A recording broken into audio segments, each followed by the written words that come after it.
Can everybody hear me? Can I give me a quick yes, no over Skype?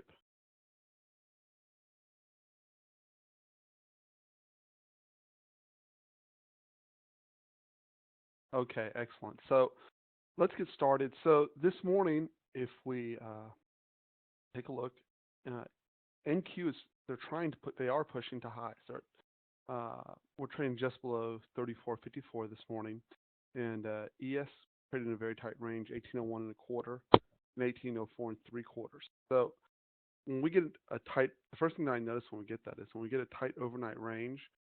Uh, Not always, but very often when we break that range, the market will continue to go in that direction. Now, the big caveat for today is that the market and anything in terms of being able to push the market will be very easy for one or two large players will be able to push the market pretty much in any direction they want it to go. So that increases the level of risk. The other thing that you'll notice about the zones today, let me wind this out a little bit.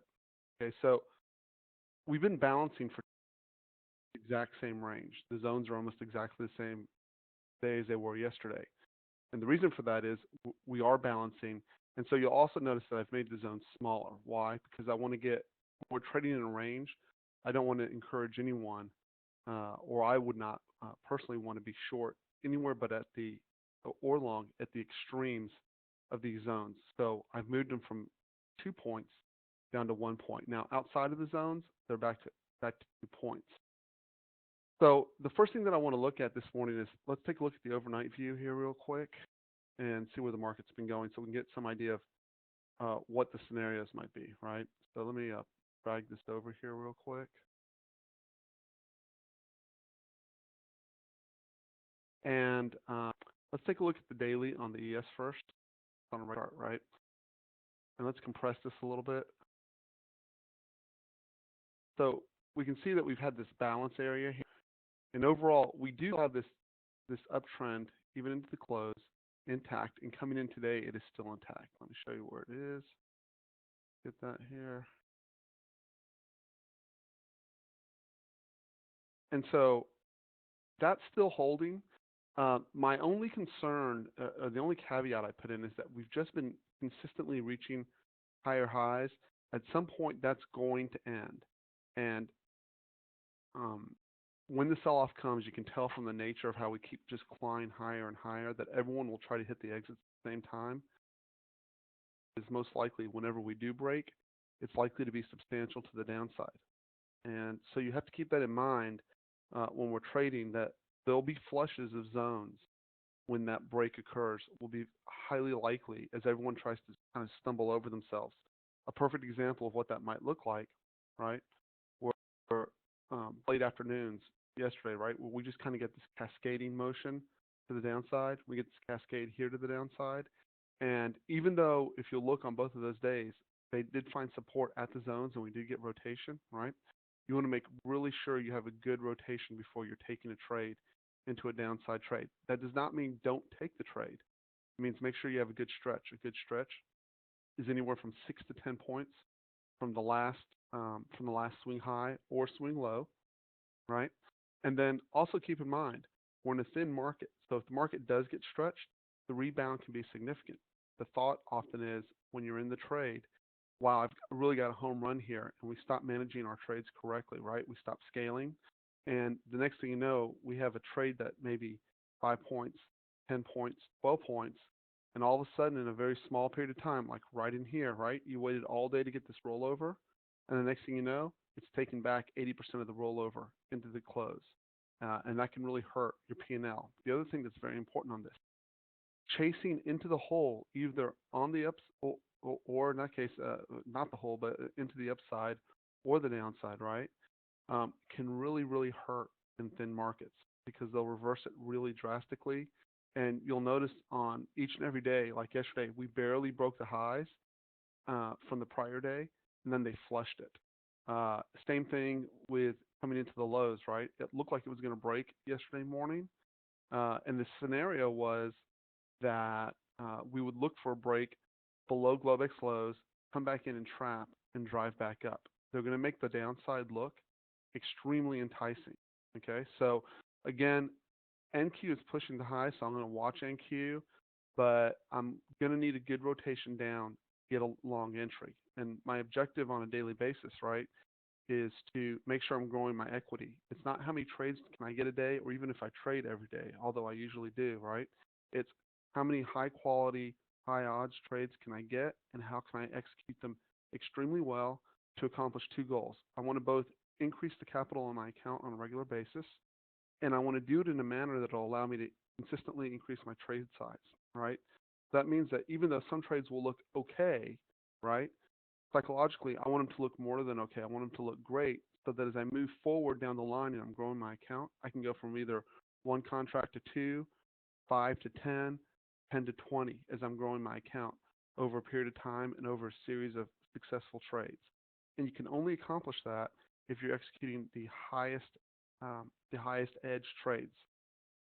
Remember what defines a high edge trade. It's a trade at the zone with a very good stretch, either anywhere from 6 to 10 points, right? And the stop is anywhere from 2 to 3 points behind the back of the zone. Most of my clients, myself included, are using 2 point stops behind the back of the zone. That's what the trade demands.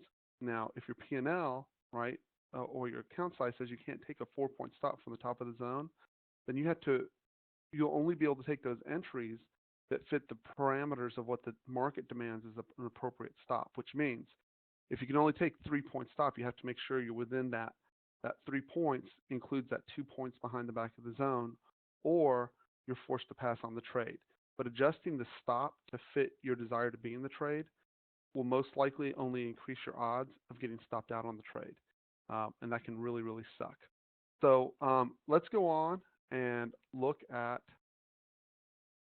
the tick chart here on ES 25, right? So we've broken this trend line.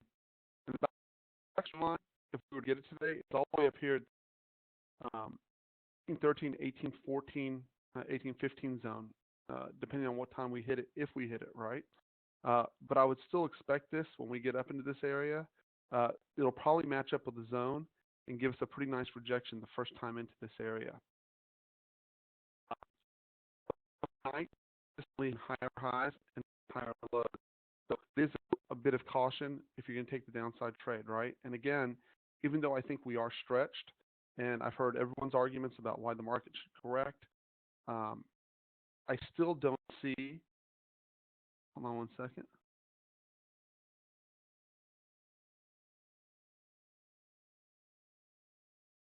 I didn't know that. Okay, so with the higher highs and the higher lows, yes, I do expect that at some point we will have a pretty vicious sell-off, but everyone who's been calling a top or anticipating the top has been getting smoked, and they've underestimated the power that apparently this quantitative easing is having on driving the market. And usually to get a market break outside of just your normal everyday flavor correction is preceded by some kind of significant event, whether it's an earnings miss, a political news announcement, or a geopolitical event. And that's pretty hard to get the day before Thanksgiving. Now, we could have just a regular 1% flavor come in and sell the market off, right? That's always a risk. But I'd rather see the break first and then wait for the counter rotation back up. Unless I can get it from higher levels where I have a nice stretch, perhaps tick divergence, right? And I'm getting 6 to 10 points, and then I'm willing to take the risk to take a trade, and then I'm going to leave a trailer, and I just stumble into that 1% correction. That's always nice. It's hard to get. So we don't have a lot overnight other than this is the trend line coming in.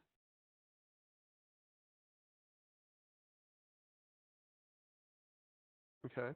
And then we have a series of slightly lower highs right here. So it's clearly forming a wedge, and that'll probably get resolved pretty quickly off the open.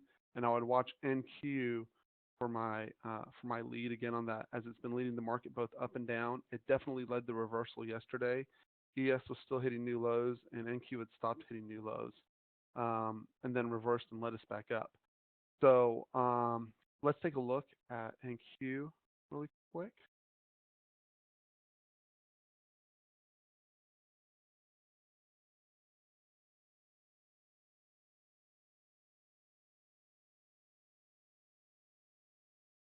and we can see right underneath yesterday's highs right here, which would actually be, with this stretch, a great place to get rejected, right? So I'll watch very carefully right here.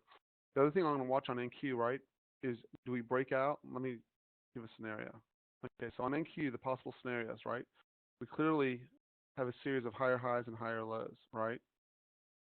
So what I want to see, if we're going to break, we need to get above this level right here. But one possible scenario is, so we could come up, hit this, reject back down, first test, come back up for a second test, which will be the key to that, to the trade. And then what I really think would probably happen is we get a break to the upside. And then if we come back in and close back below this break, right, that would trap late longs and could easily push us to the other end of the range. And if we obviously if we break this level right here, and we get below, that could trigger a sell-off to the downside. Again, uh, that's a more difficult scenario to see, but I'm aware of it simply because of how far we've pushed, right? If we get an exhaustion move up into this. The other scenario is we simply come in, test a high, and we flush. That's very possible. Okay, so I'll be keeping my eye on that. Third scenario is we get above, and what we'd want to see is we get above, we come in for a backside test, hold the backside test, and then we move high straight, just basically straight up from there. For the bull scenario, that's the best case scenario that we can have, and particularly since we're opening, or it appears that we'll open right at the top of yesterday's high, and we still have a good 15 minutes till the open, so we could easily be trading above the highs. By the way, if we get to the open and we're already trading above yesterday's highs, right, the key to the downside sell-off in looking in NQ, right, if we're going to have a sell-off, what's the first thing that we would need? The first thing that we would need is NQ below yesterday's high, number one.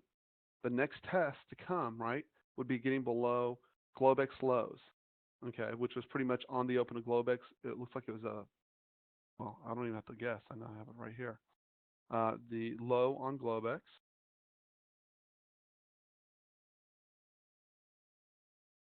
is 34.45 and 3/4. So even if you have a close below Globex highs, right, you still have to get them to push below. Okay, and remember, again, holiday trading, it's very probable that they're going to have head fakes, right? Will make it harder. So that's the scenarios I have for NQ, and I'm keen off of NQ simply because it's so strong and it is pushing. If we look at ES quickly,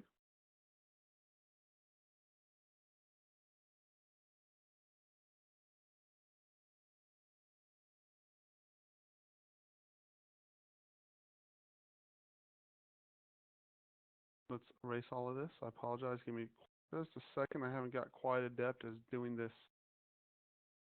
in real time as I do on the recorded videos. So we see that we're caught in this little wedge right here. So obviously to get upside, the first thing we have to do is we have to get above this wedge on the open. That's easy enough to do, right? Our first test with the bull argument, right? We're going to have to get above 1807, number one.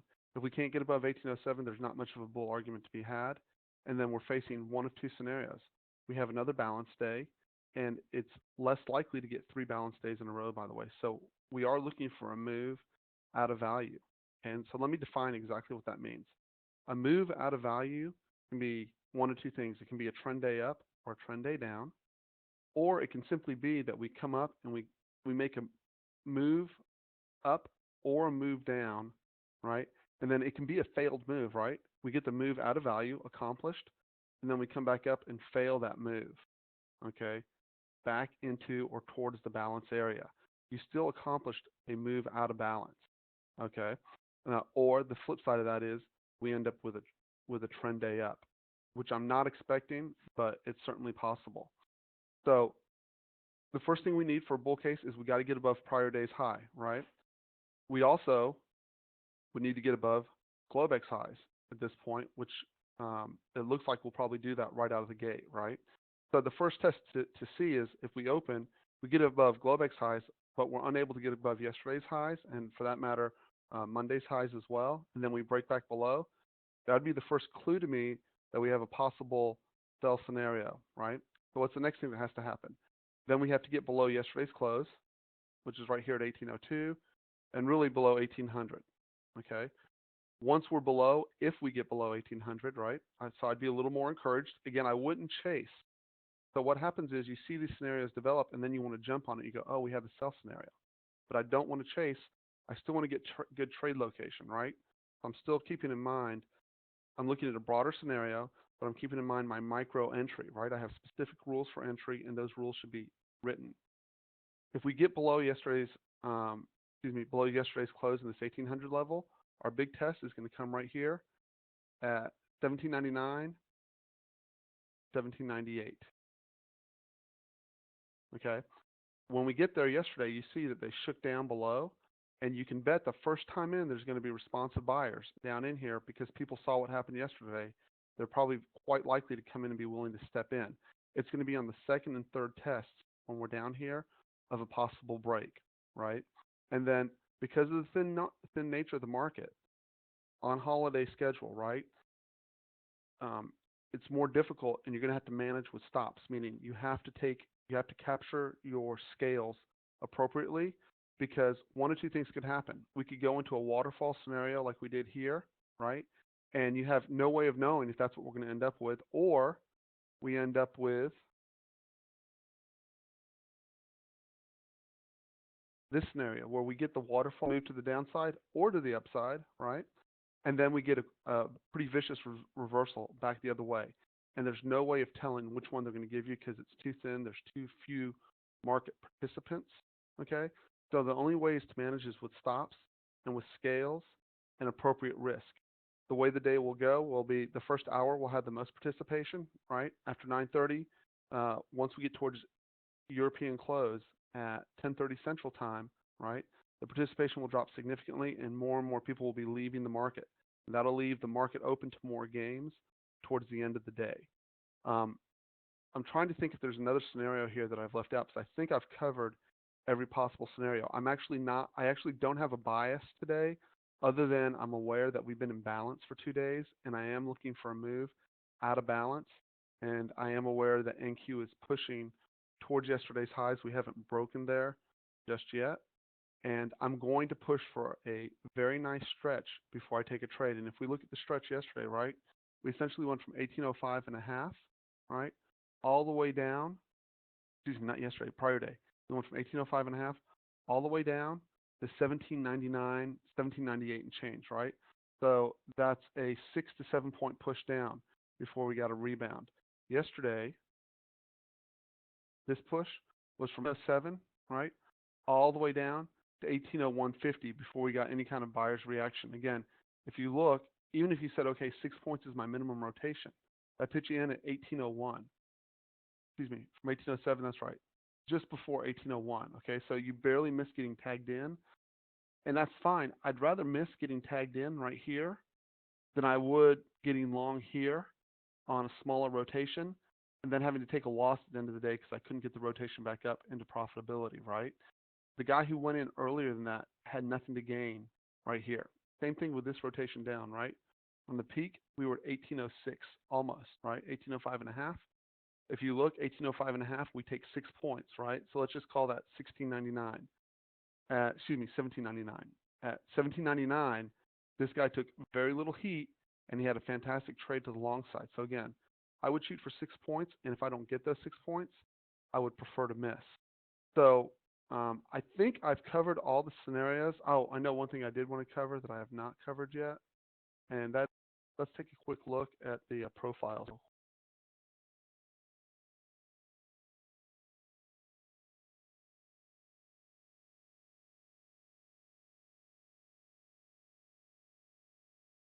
Okay, so let's first look at the daily profile on ES. Okay, you can see that we've had 2 days of balance there as well. On the daily, quite clearly, this 1802 is going to be critical to get below in order to have downside. We all already know that. So there's nothing really telling here other than we're really stretched on this move, right?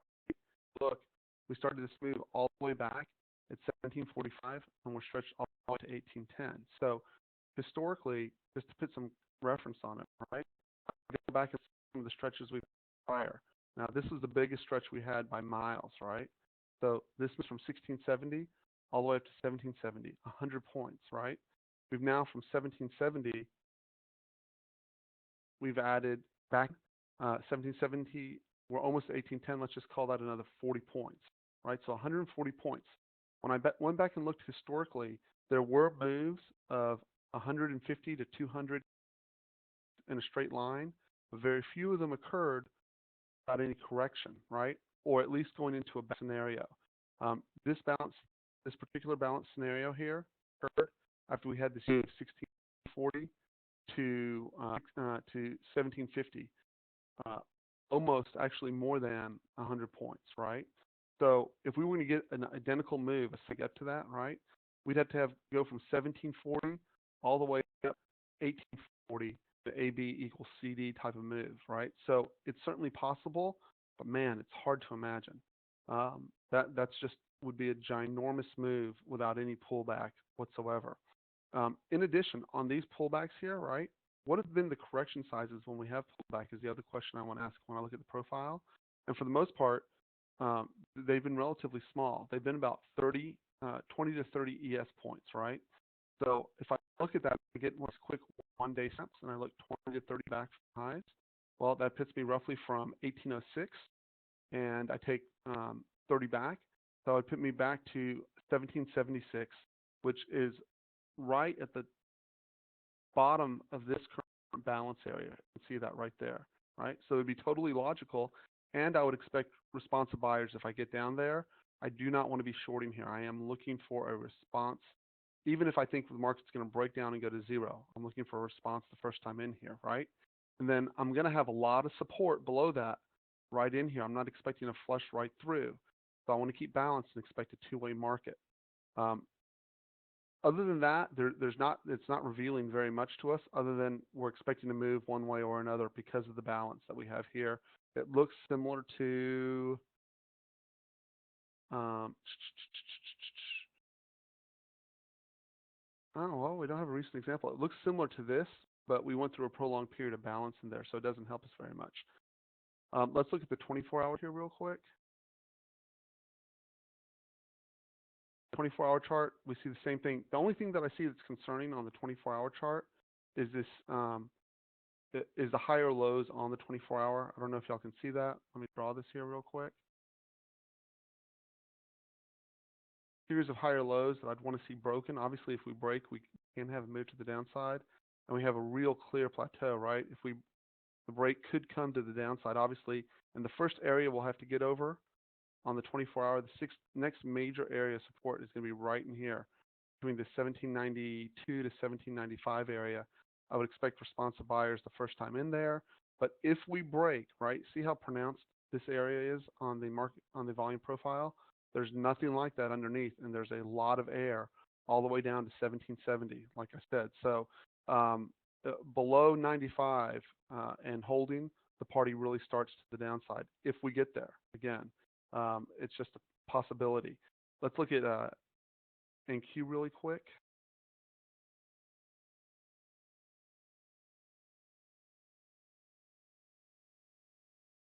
And let me keep an eye on the time. We have just a couple minutes.